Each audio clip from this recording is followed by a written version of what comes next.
Hola, ¿qué tal? Un saludo y bienvenidos a una nueva edición de Biblioteca Conecta. Hoy, bueno, pues a puntito ya de terminar el año, se nos echa encima, parece mentira que empezamos 2023 hace nada y estamos ya a punto de meternos en 2024. ¿Cómo se pasa el año? Volando. Y volando también se nos pasa nuestro programa y más como no de paso ya va a comenzar que no avanzamos. Así que nada, sin más, saludamos, pues como siempre empezamos por Marta García desde la biblioteca de la Universidad Camilo José Cela. Hola Marta. Buenas, ¿qué tal? Un beso a todos. Y seguimos pues con Pilar Uguina desde la biblioteca Luis Martín Santos de la Villa de Vallecas. Hola Pili. Hola, aquí con el café mañanero. Muy bien.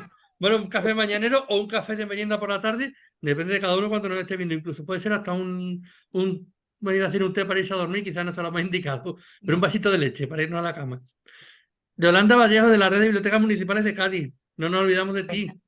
dos apuntes. El Ah, primero, en relación a lo que has dicho de cómo se pasa el tiempo. Eso es la edad, José. No te preocupes, que a mira, partir de ahora los años se te irán pasando cada vez más rápido. Y el segundo apunte.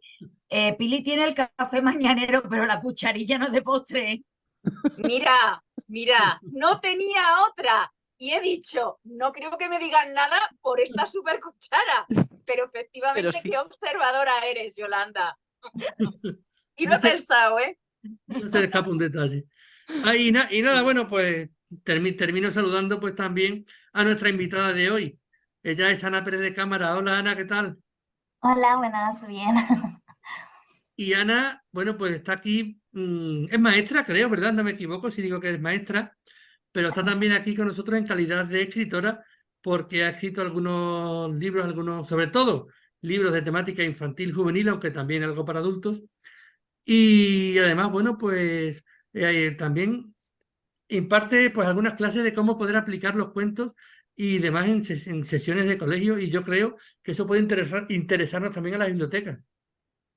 Sí, sí, sí, ya he hecho aquí en Madrid algunos talleres. Bueno, ¿Quieres? perdón por Sí. si se me escucha un poco ronca, que he estado un poco mala. He estado talleres en las bibliotecas de Madrid, en la comunidad.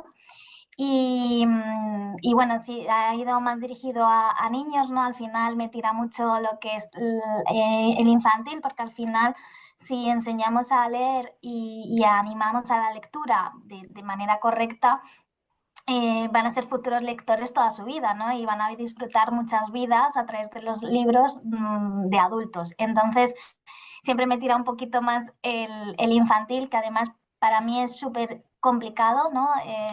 El escribir para niños no es tan fácil. Y luego, bueno, los adultos, pues bueno, siempre te gusta porque al final puedes pensar de una manera más abstracta, ¿no? Que con los niños tienes que ser un poquito más cuidar las metáforas, cuidar los símiles, cuidar ciertas figuras literarias que con los adultos, pues bueno, pues más o menos educados en la misma sociedad, pues pueden cogerlo mejor, ¿no? Que con los niños. Entonces siempre me tira un poquito más los peques. Y como Decías, comentó, uy, sí. perdón, que esto No, vamos a tener que funcionar ahora con micrófono de esto, de que te lo quito, que te lo pongo. no, decía solamente eso que comentabas que no está, que es difícil escribir para niños y tanto, yo creo que es muy complicado porque el público infantil es el público más exigente que existe, nunca lo olvidemos, ¿eh? Ellos, Sí. si les Totalmente. gusta algo bien, si no les gusta, te lo van a decir también. Sí, además hay un problema que yo siempre digo, ¿no? A la gente que hago talleres también pues para adultos, ¿no? Que se intentan meter también en este mundo de la escritura, que nuestro público no es el directo. Es decir, yo cuando he escrito para un público adulto, el público adulto mira la portada, mira la sinopsis, le puede gustar, a lo mejor me mira en redes sociales, ah, pues me gusta, etcétera. Pero mi público infantil, yo puedo ir a un taller o puede ir tal y le puedo gustar al niño, que es mi lector directo, pero hay un intermediario que es el adulto, ¿no?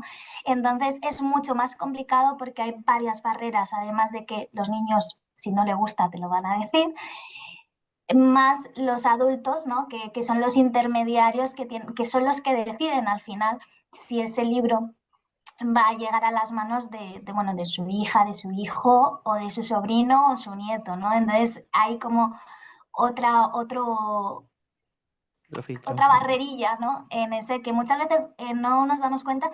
Y a veces pasan dos cosas cuando yo he analizado los cuentos, es que algunos van dirigidos solamente para ese público que es el comprador, es decir, los familiares adultos, y hay otras veces que solo van para los niños, que es lo que debería ser, pero claro, a los adultos a lo mejor no es lo que pensaban porque tenían otra idea. Entonces es muy complicado ya simplemente para escribir, pero si añadimos ciertas cosas, pues más, ¿no? Y ahora justo estabas hablando de que es complicado escribir. ¿Cuál es tu proceso creativo? O sea, ¿cómo empieza? ¿De dónde, cómo surge la idea? O sea, ¿cómo empieza desde la idea hasta esos talleres incluso que has perdón, realizado en bibliotecas? Porque además también haces dinámicas diferentes. O sea, sí que es verdad que dentro de Ana como autora, digamos que justo se nota también que es docente en tecnología educativa y le da una vuelta a todo. Sí, a ver, mis historias siempre tienen una semilla de, pues no sé cómo decirlo, de a lo mejor de mis preocupaciones en el sentido de lo que me anima, me quema un poco por dentro, vamos a decirlo, ¿no? O sea, por ejemplo, voy a poner un ejemplo muy simple, ¿no? Easy va a la escuela, es un libro que da visibilidad a la lengua de signos. Y yo como docente, ahora estoy en la universidad, estoy para mayores, pero cuando estaba para pequeñitos, yo nunca he encontrado, o sea, los cuentos para mí son herramientas, materiales impresionantes que abren puertas no solo de imaginación, a la lectura, etcétera, es que pueden hacer muchas cosas, pero nunca encontré un libro pues para lengua de signos, porque además lo que pasa en infantil es que se unen todos, o sea, puede haber problemas motores, puede haber casos no diagnosticados, lógicamente, porque son muy pequeñitos, etcétera, etcétera. Pero de lengua de signos no había, así como de ciegos y demás está como más visibilizado, pues esto no. Entonces surgió por esa necesidad. En cambio, por ejemplo, Dracomonte, que es un libro mucho más para adulto, juvenil, llevaba como horneándose mucho tiempo en mi cabeza porque la fantasía me gusta muchísimo y al final siempre meto cosas que creo que me divierten, ¿no? Porque al final la animación a la lectura es que enganche, que te divierta, que te haga emocionarte y por supuesto luego, hablando ya didácticamente, pedagógicamente, es que tenga un trasfondo. Pero bueno, lo primero es esa parte de que te enganche el libro. Entonces, bueno, pues según las ideas, ¿no? Que me van surgiendo y que me van emocionando muchísimo, voy utilizando eso. Y luego tengo un proceso muy estricto para mí. Esto siempre es, como digo, siempre maestrillo Tu propia tiene su metodología. librillo. Exactamente. Entonces, para mí es muy importante la investigación. Me da igual que sea un libro como Dracomonte, que por ejemplo es muy fantasioso, o sea, no tiene ningún tipo de metodología didáctica, etcétera. Simplemente es disfrute, pero yo me hice mucha investigación en la mitología, porque es otra de mis especialidades, que es la que más amo, de mitología española, de mitología que podía ser en esos años 90 finales, qué es lo que se llevaba, etcétera, etcétera. Siempre a mí me gusta mucho investigar. Una vez que investigo, pero a nivel muy bestia, a veces me asusto porque digo, pierdo mucho tiempo, pero para mí es Tienes una rama esencial. bibliotecaria también. Sí, total. Es esencial, pues luego ya hago los bocetos de personaje. Para mí, el alma de la historia, porque al final de la historia son los personajes y si no tienen un trasfondo, creo que les falta un poquito. Entonces, hago unas fichas también tremendas de personajes que yo que sé, que saben hasta... ¿Sabéis el test este de que vas que quedarías con un café con tu personaje y hablarías con él, ¿no? Pues es un poco lo que hago con estos personajes y hago una exageración.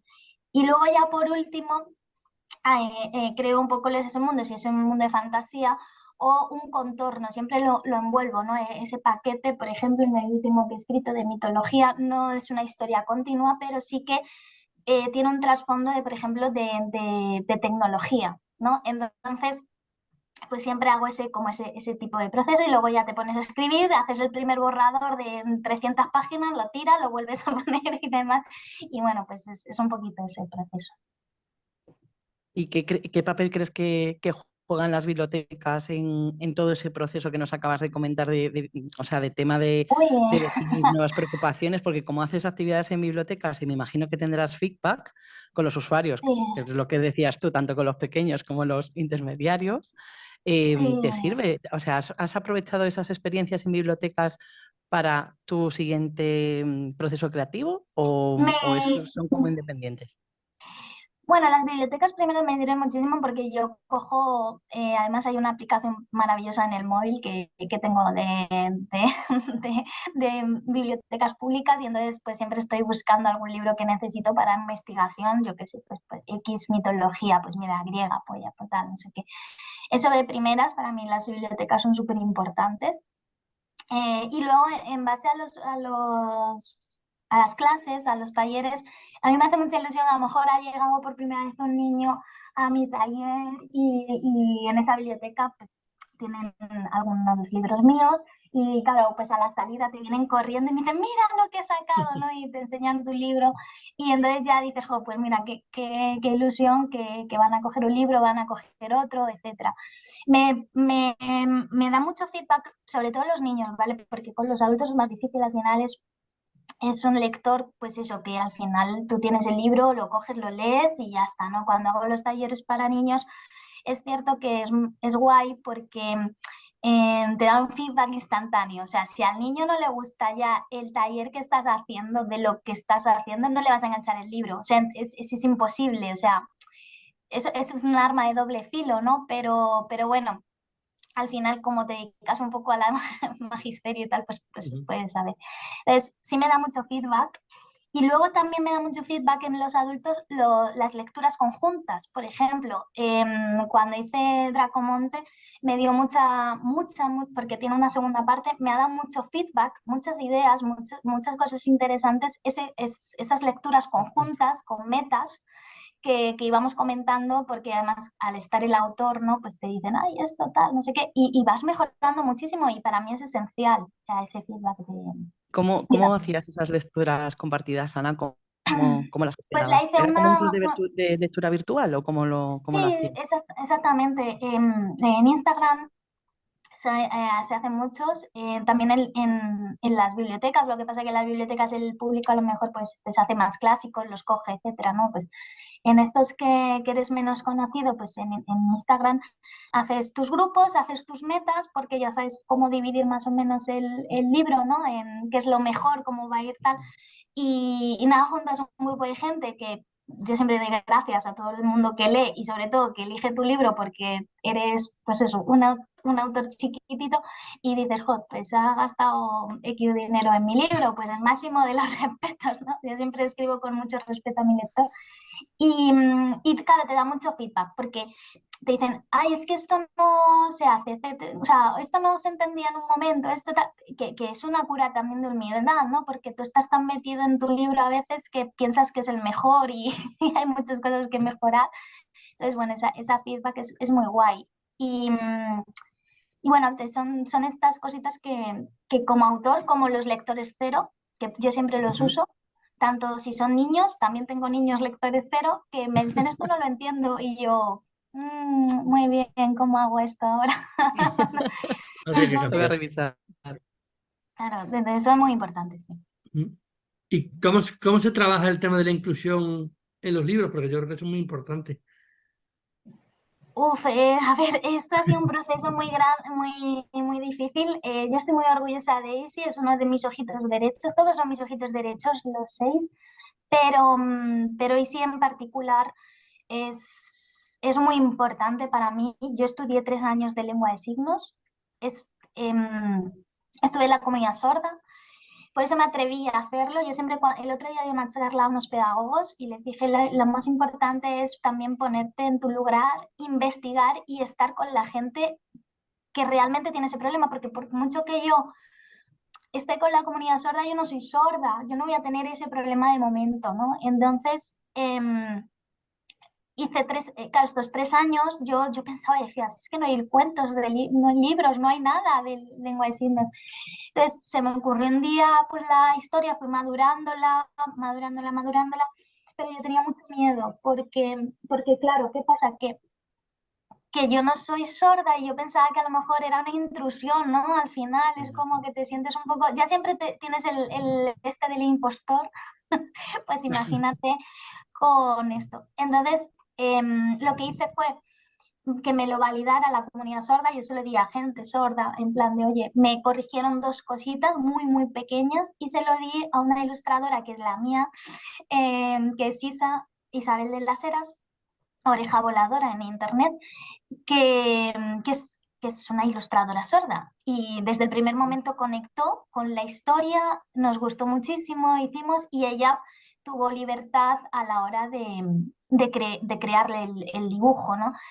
Y lo más bonito de Isi es que muchas asociaciones, por ejemplo la gallega, tal, me escribió ayer justo que habían comprado el libro, que se habían sentido muy representados, que muchas gracias. Y es un proceso muy bonito, lo que pasa que fue muy largo porque yo también tuve muchas dudas, ¿no? de hacerlo. Pero yo siempre digo, y si lo bonito de Easy es que el objetivo que recibe el niño es la diversión y hablar con las manos. O sea, ellos enseguida, tengo vídeos en los que píntame las manos, ¿no? Y entonces se quedan con eso de que las manos pueden llegar a ser un medio de comunicación, pero no están viendo la inclusión, porque los niños por defecto, ellos son inclusivos en pequeños, ¿no? No ven esa diferencia, solo ven cuando son más bebés que les tratan como bebés y yo soy muy mayor porque tengo 3 años y tú tienes 1, ¿no? Entonces, es complicado para los adultos, pero para los niños tiene que ser muy, muy, muy, creo, en mi opinión, siempre estoy en mi opinión, divertido y que no esté implícito esa inclusión, ¿no? O sea, que se dé por natural, yo creo, y es muy complicado hacerlo. Yo he visto libros, he visto tal, pero al final siempre veía como que iba más para el adulto, ¿no? Por ejemplo, el duelo o un autismo, al final va como más para el adulto y era un reto muy importante para mí. Y bueno, parece que se ha conseguido bueno, por la comunidad sorda está contenta, entonces bueno, más o Qué menos. bueno. Y Ana, el tema mira, de... yo te quiero Ataca, comentar, Pili, trabaja en ataca. Las dos a la ¡Ataca, vez. No hemos Pili! empezado, Pili. en Venga, una tira. biblioteca en la sala infantil, entonces me sorprende. Sabes que las bibliotecas están ordenadas por la CDU, la mitología está en el 2 y ahí te puedes encontrar desde la Biblia a Sí. mitología, brujas, Mm. y que se presta muchísimo y es que me gusta porque igual que hay otros números de la CDU con el 0, con el 1, pero es que el 2 siempre es recurrente Sí, tanto para niños como para adultos, sí. porque a lo mejor un adulto coger un libro de mitología denso, un manual, pues a lo mejor no, pero cogen los libros de mitología que luego van a leer a los niños y me encanta. Y me parece curioso que la mitología está más enfocada a lo mejor a esa literatura infantil y juvenil. He estado intentando buscar tus libros en la red de bibliotecas y no tenemos ningún ejemplar. He visto que los libros tuyos se venden por Amazon. Hay 2 o 3 que se venden por Amazon, luego tengo 2 de editorial que no, es que está saliendo porque ha salido este año y sí, es que cerró la editorial que la tenía por el COVID y tal, la ha Sí. vuelto a tener otro y me ha sacado otro, que los tengo aquí todos.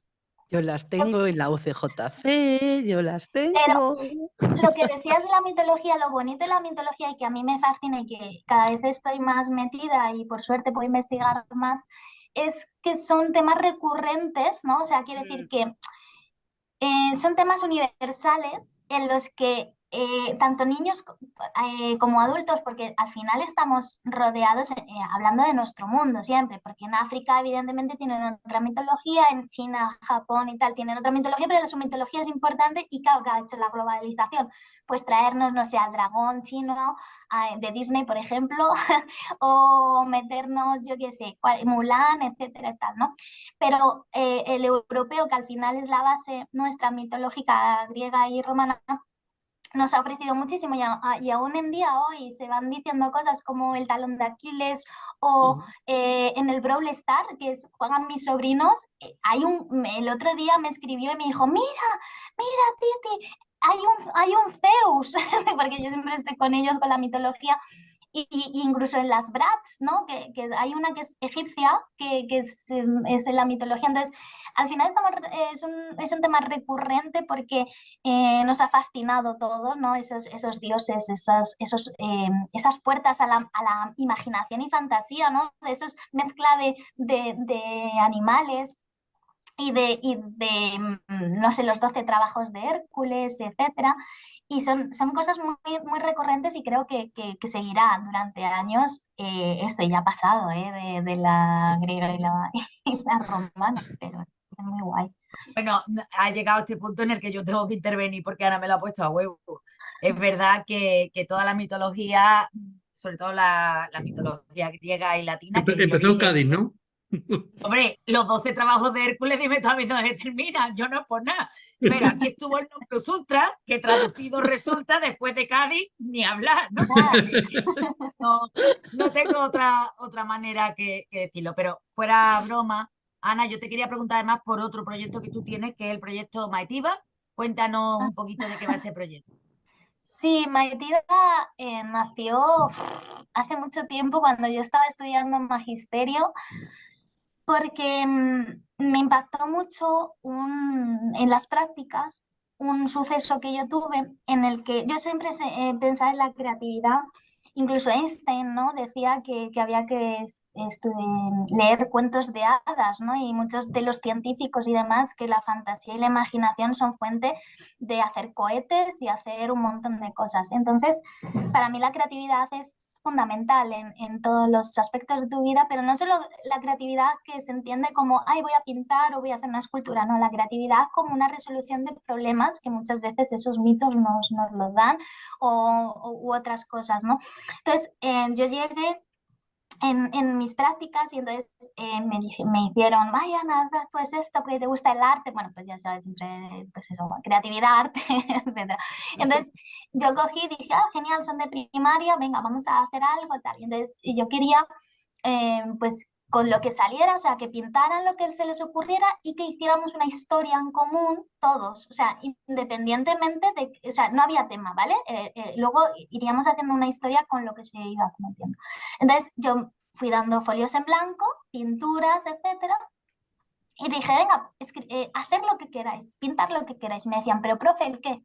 Yo, lo que queráis. ¿Una casa? Yo, una casa, lo que quieras. Pero una casa y puedo utilizar el verde y puedo utilizar el negro. Y claro, era como, ostras, es que estáis preparados para contestarme todo y que yo os valide todo, ¿no? Entonces era como, no, es que ahora eres libre, puedes hacer lo que quieras y que luego tú me lo expliques y que me valides tú a mí, ¿no? De por qué has hecho eso. Y no fueron capaces, o sea, no fueron capaces, les tuve que marcar, les tuve que tal, y entonces en varios colegios me pasó, ¿no? Cosas así y otras. Entonces Mativa, Maestros en Educación Creativa, sale con esta con esta bandera, ¿no? De decir, bueno, pues fomentamos la creatividad, la tecnología, etcétera. Va cambiando un poquito porque como todo fruto, pues yo ya no soy como cuando eran las prácticas y demás, pero va poquito a poco y simplemente sí que siempre tiene la base esa de fomentar la creatividad. Entonces, bueno, pues intentamos y ahora que estoy más enfocada a la literatura, pues también se puede hacer muchas cosas con ello. ¿Y crees, Ana, que hay una posible crisis de imaginación y de creatividad en los niños? Yo creo, a ver, crisis no, que están entretenidos y no se esfuerzan, sí. O sea, la ley del mínimo esfuerzo. Es decir, claro, a ver, estamos en el tiempo que hasta a mí, o sea, yo me acuerdo que bajaba una película y me podía tirar bajando una película, pues no sé, días, a lo mejor un día esperando a que ¿Verdad? descargara una peli y no me importaba. Ahora me tarda un minuto y ya estoy, ¿sabes? Entonces, yo entiendo a los niños al final, vamos nosotros acelerados, ¿cómo no van a ir ellos, no? Entonces, no creo que ellos no tengan imaginación porque, por suerte, todas estas cositas que he ido haciendo me han dado mucha imaginación, ¿no? Al final, los niños son creativos por su naturaleza y más si la gente lee. Por suerte, todos los que vienen a los talleres de bibliotecas, por ejemplo, son padres que leen, que es la importancia de que les lean desde muy pequeñitos, de que les fomenten, les cuenten historias, no, no hace falta que les lea, yo qué sé, desde simplemente pasar el rato con él. Entonces, cuando yo he hecho un taller de Zuri, por ejemplo, que me sirve mucho para hacer creatividad, ¿no? Con las vendas y tal, se inventan unos superpoderes que yo digo, pero ¿de dónde te has inventado esto, no? Entonces yo creo que no haya una crisis, sino que se hacen cómodos, ¿no? O sea, no tengo que esforzarme para recibir estímulos. Yo antes necesitaba esforzarme para recibir un estímulo porque no tenía esos input, ¿no? Totalmente, ahora tengo juegos, tengo en el teléfono, tengo juegos en no sé dónde. Entonces yo creo que es más eso. Fue a falta de esfuerzo que crisis. Hombre, lo que sí es cierto es que todo ejercicio de lectura, bien sea de lectura tradicional o de lectura imaginativa, algo de eso, requiere sosiego, tranquilidad y un tiempo que hoy en día es que es verdad que no se tiene, porque tú estabas hablando antes de la poca paciencia que tenemos, pero bueno, que también son los nuevos lenguajes audiovisuales. Ya en mi época había anuncios que duraban 3 minutos, ¿no? En estas navidades todo el mundo se acuerda pues del anuncio de la burbuja Freixenet, que aquello era larguísimo. Hoy en día nadie te aguanta un anuncio. Es más, no sé si os habéis dado cuenta, pero en cualquier vídeo te pone saltar anuncio y está uno deseando que pasen los 4 segundos para saltarlo, ¿no? Entonces, es verdad que en estos tiempos en los que la manera de comunicarnos es tan rápida, pues también la literatura tiene que ir adaptándose a esta rapidez, ¿no? De hecho, si la literatura no evolucionara, pues estaríamos escribiendo y leyendo todavía como en el siglo XV, ¿no? Luego, quizás estamos ahora en un periodo donde la creatividad puede surgir con otro nuevo formato. Sí, yo creo que, a ver, al final están las IAs, por ejemplo, ahora que estoy investigando yo mucho sobre inteligencia artificial, pero al final el límite del ser humano no lo hemos conocido, ¿no? Todavía. Entonces, bueno, siempre somos adaptables, entonces la creatividad evolucionará, por supuesto. Ahora, antes lo que era creativo ya no lo es. A lo mejor antes era creativo hacer un zapato y hacerlo de diferentes maneras y ahora es, yo qué sé, hacerte un TikTok, se considera. Entonces, va evolucionando. Una cosa que has dicho muy importante de leer, yo, si me dejáis este inciso, para mí es muy, muy diferente aprender a leer que leer para aprender, ¿no? Entonces, ahí hay un choque muy bestial, ¿no? En el que los niños ya tienen que leer sí o sí con 5 años. Bueno, a ver, si tu hijo no lee con 5 años no pasa nada, o sea, tendrá que, a lo mejor no madura del todo, puede empezar a tener una dislexia, etc. No, al final estamos creando lectores autómatas, ¿no? Y eso es lo que más me preocupa, porque al final, aunque tú no leas un libro, porque muchas veces me dicen, no es que no he leído un libro, vale, a ver, no has leído un libro, te has perdido muchas cosas, te has perdido vivir un miles de tal, pero si lees a lo mejor un artículo y lo lees de verdad, eso también es importante, ¿sabes? Entonces, lo que estoy viendo muchas veces ahora es eso, que no se lee, o sea, lees como un autómata que no te has enterado de lo que lees. Yo tengo amigos que dicen, ojo, es que no he pasado de página. Digo, joder, es que, claro, la lectura es un proceso tan importante que muchas veces no le damos la importancia en la escuela de, no, es que tiene que leer ya, es que tiene que... No, es que la lectura es la base de todo en sí, ¿sabes? Entonces, bueno, eso sí que... Así es. Y bueno, pues la verdad es que yo creo que bueno, nos ha quedado bastante claro pues la importancia también de la literatura y de los cuentos en los niños, lo que es la literatura infantil. Pero se nos acaba el tiempo, si es que aquí en Biblioteca Conecta, ya decíamos al principio que el tiempo vuela, que pasa rapidísimo, y en esta media horita de programa pues nos pasa igual. Y nada, pues para terminar siempre, sabéis que no nos puede faltar este momento tan especial, que es la cita con Yolanda.